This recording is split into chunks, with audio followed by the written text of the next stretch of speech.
Shachar, and this is Freedom Yoga. And I want to talk about a very, very important sentence that I really like to use in my classes, and I also try to use in my daily life as much as possible. And the sentence is not too much, but not too little.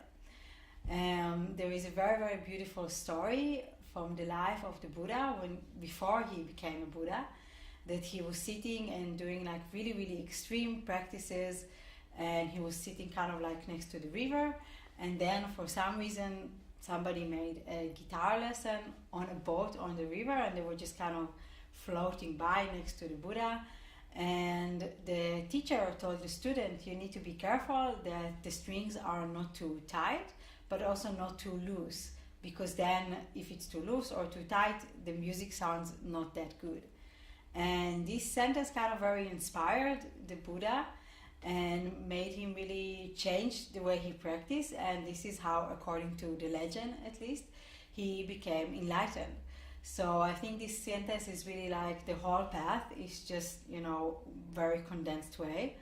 And you can use it in your asana practice if you see that you're too much pushing it and it's too hard for you. And on the other way around, you also don't want to do too little because you still want to practice something.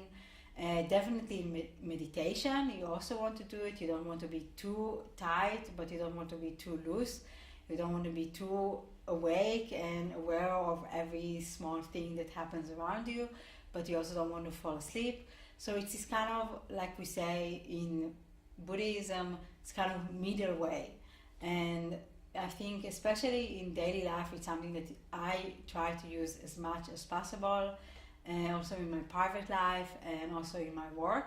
So I just give you this sentence today to think about, and tell me what came out for you out of this, and how can you use it in your life. Where are you pushing too much? Where are you pushing too little? Where are you too tight? Maybe you can loosen up. Maybe there are things that are too loose. Yeah, just see how it applies to your life. And if you want, you can share it with me. I will be really, really happy to hear your stories. And yeah, that's it for today. And until next time, have fun.